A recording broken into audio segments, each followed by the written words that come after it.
আসসালামু আলাইকুম, জানিয়ে দিব এই মুহূর্তে হাতে পাওয়া সর্বশেষ ভয়ঙ্কর কিছু আন্তর্জাতিক আপডেট। বাংলা সংবাদ শুরুতেই থাকছে সংবাদ শিরোনাম। শুরুতেই জানিয়ে দিব, গাজায় ইসরায়েলি হামলায় 146 জন নিহত। জানিয়ে দিব, গাজায় 4 মিনিট পর পর ইসরায়েলি সেনাদের হামলা। এরপর রয়েছে, ভারতের সঙ্গে টক্কর দিয়ে বাংলাদেশ টিকতে পারবে না, বিজেপি নেতা।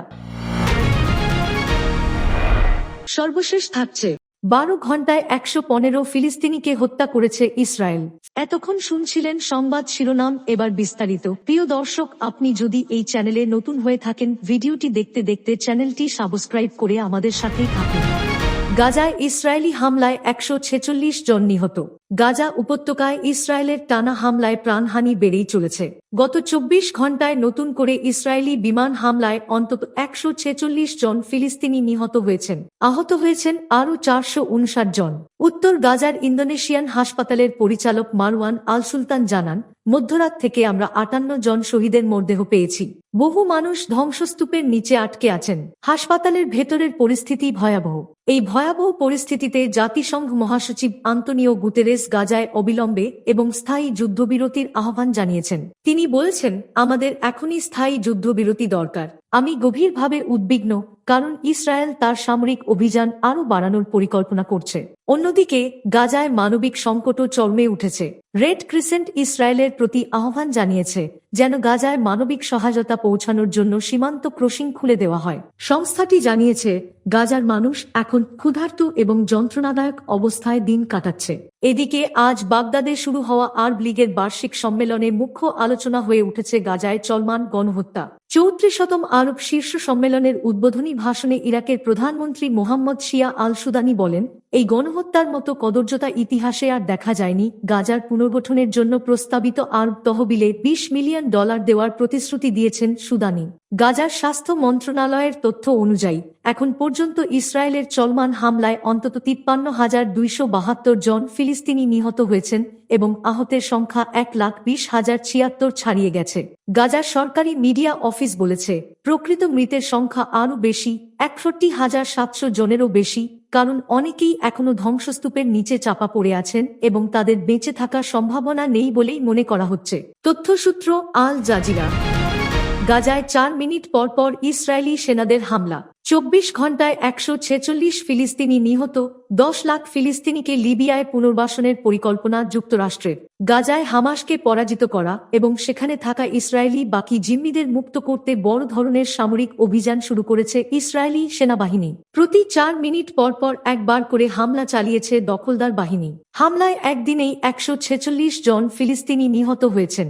এদিকে প্রায় 10 লাখ গাজাবাসীকে লিবিয়ায় স্থায়ীভাবে পুনর্বাসনের পরিকল্পনা করছে ট্রাম্প প্রশাসন। এ বিষয়ে লিবিয়ার শাসক গোষ্ঠীর সঙ্গে যুক্তরাষ্ট্রের পক্ষ থেকে যোগাযোগ করা হয়েছে বলে খবরে দাবি করা হয়েছে।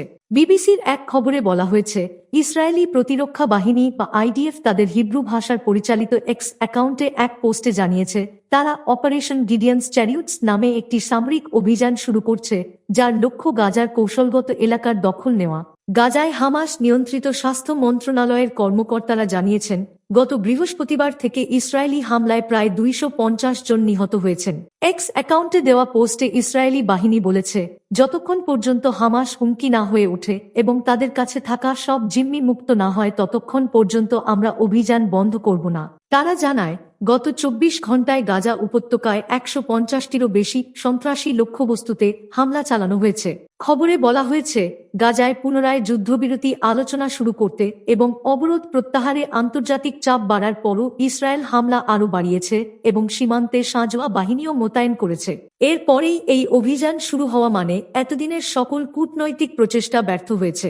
জাতিসংঘের মানবাধিকার প্রধান ফলকার তুর্ক বলেছেন, ইসরায়েলের সাম্প্রতিক সামরিক অভিযান আন্তর্জাতিক আইন লঙ্ঘনের শামিল হতে পারে। তিনি বলেন, এই সর্বশেষ বোমাবর্ষণ, বাসিন্দাদের জোরপূর্বক স্থানান্তর, বিভিন্ন এলাকাকে পদ্ধতিগতভাবে ধ্বংস করা। ভারতের সঙ্গে টক্কর দিয়ে বাংলাদেশ টিকতে পারবে না, বিজেপি নেতা। ভারতের সঙ্গে টক্কর দিয়ে বাংলাদেশ টিকতে পারবে না বলে মন্তব্য করেছেন বিজেপি নেতা দিলীপ ঘোষ। উত্তর ২৪ পরগনায় সাংবাদিকদের সঙ্গে আলাপকালে তিনি বলেন, আমরা যখন পাকিস্তানকে টাইট দিতে পারি তখন বাংলাদেশ কোন ছাড়। চারদিকে ভারত ঘেরা দেশটি আমাদের ওপর নির্ভরশীল। আকাশ, পানি, ব্যবসা বাণিজ্য সবই ভারতের হাতে। তারা বাংলাদেশ এটা বোঝা উচিত যে ভারতের বিরুদ্ধে গেলেই তাদের টিকে থাকা সম্ভব নয়।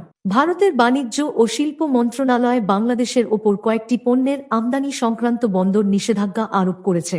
এরপর দিলীপ ঘোষ এ মন্তব্য করেন। ভারতের বাণিজ্য ও শিল্প মন্ত্রণালয়ের আওতাধীন directorate general of foreign trade DGFT এর নির্দেশনার পরপরই এই নিষেধাজ্ঞা কার্য করা হয়েছে। সরকারি বিজ্ঞপ্তিতে জানানো হয়, এখন থেকে বাংলাদেশি তৈরি পোশাকসহ বেশ কিছু পণ্য শুধুমাত্র নৌ সেবা ও কলকাতা সমুদ্র বন্দর দিয়ে আমদানি করা যাবে। স্থলবন্দর দিয়ে এসব পণ্যের আমদানি বন্ধ থাকবে। নিষেধাজ্ঞার আওতায় রয়েছে ফলমূল মিশ্রিত পানীয়, কার্বোনেটেড ড্রিঙ্কস, প্রক্রিয়াজাত খাদ্যপণ্য, তুলার বর্জ্য, পিভিসি ও প্লাস্টিকের তৈরি পণ্য, শিল্পজাত কাঁচামাল বাদে কাঠের আসবাবসহ আরও কিছু পণ্য। আসাম, মেঘালয়, ত্রিপুরা, মিজোরাম এবং পশ্চিমবঙ্গের চ্যাংরাবান্ধা ও ফুলবাড়ি স্থলবন্দরগুলোতে এসব পণ্য আমদানির ওপর নিষেধাজ্ঞা জারি করা হয়েছে। তবে মাছ, এলপিজি, ভোজ্য তেল, পাথরচূর্ণ সহ প্রয়োজনীয় কিছু পণ্য এই নিষেধাজ্ঞার বাইরে রাখা হয়েছে।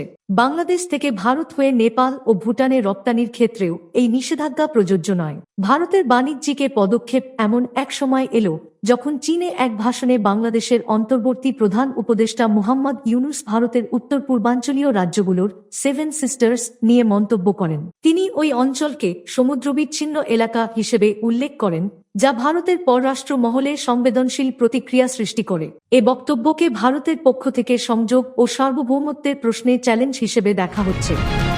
12 ঘণ্টায় 115 ফিলিস্তিনিকে হত্যা করেছে ইসরায়েল। ফিলিস্তিনের স্বাধীনতাকামী সশস্ত্র সংগঠন হামাস নিয়ন্ত্রিত গাজায় হামলা জোরদার করেছে ইসরায়েলি বাহিনী। ইউরো ভূমধ্যসাগরীয় মানবাধিকার মনিটর বলছে, শুক্রবার গাজায় ইসরায়েলের সর্বশেষ হামলা ছিল যুদ্ধ শুরুর পর সবচেয়ে বিস্তৃত ও প্রাণঘাতী। কাতার ভিত্তিক সংবাদ মাধ্যম আল জাজিরার লাইভ প্রতিবেদনে এই তথ্য জানানো হয়েছে। সংস্থাটি ইসরায়েলি সেনাদের বিরুদ্ধে নতুন করে গণহত্যা ও অবশিষ্ট এলাকা, অবকাঠামো সম্পূর্ণ ধ্বংস করার নীতি গ্রহণের অভিযোগ করেছে। একই সঙ্গে সংস্থাটি জানিয়েছে, শুক্রবার ভোর থেকে 12 ঘণ্টার কম সময় ইসরায়েলি বাহিনী গাজার উত্তরাঞ্চলে 115 জনের বেশি ফিলিস্তিনিকে হত্যা করেছে। জাবালিয়ার তাল আজ-জাতার এবং বেইত লাহিয়ার আল সালাতিনে অন্তত 10টি আবাসিক বাড়িতে বিমান হামলায় এই হতাহতের ঘটনা ঘটেছে। ইউরো ভূমধ্যসাগরীয় মানবাধিকার মনিটর বলছে, শুক্রবার গাজায় ইসরায়েলের সর্বশেষ হামলা ছিল যুদ্ধ শুরুর পর সবচেয়ে বিস্তৃত ও প্রাণঘাতী। কাতার ভিত্তিক সংবাদ মাধ্যম আল জাজিরার লাইভ প্রতিবেদনে এই তথ্য জানানো হয়েছে। আল জাজিরার লাইভ প্রতিবেদনে বলা হয়েছে, শনিবার মধ্যরাত থেকে রোববার সকাল পর্যন্ত ইসরায়েলি হামলায় আরও 78 জন নিহত হয়েছে। এদিকে ট্রাম্প প্রশাসন গাজা উপত্যকা থেকে 10 লাখ ফিলিস্তিনিকে স্থায়ীভাবে লিবিয়ায় স্থানান্তরের পরিকল্পনা নিয়ে কাজ করছে। এই পরিকল্পনার সঙ্গে জ্ঞাত 5 জন ব্যক্তির বরাতে মার্কিন সম্প্রচার মাধ্যম এনবিসি নিউজ এ তথ্য জানিয়েছে। প্রতিবেদনে বলা হয়েছে, পরিকল্পনাটি এতটাই গুরুত্বের সঙ্গে বিবেচনাধীন যে ট্রাম্প প্রশাসন লিবিয়ার নেতৃত্বের সঙ্গে এটি নিয়ে আলোচনা করেছে।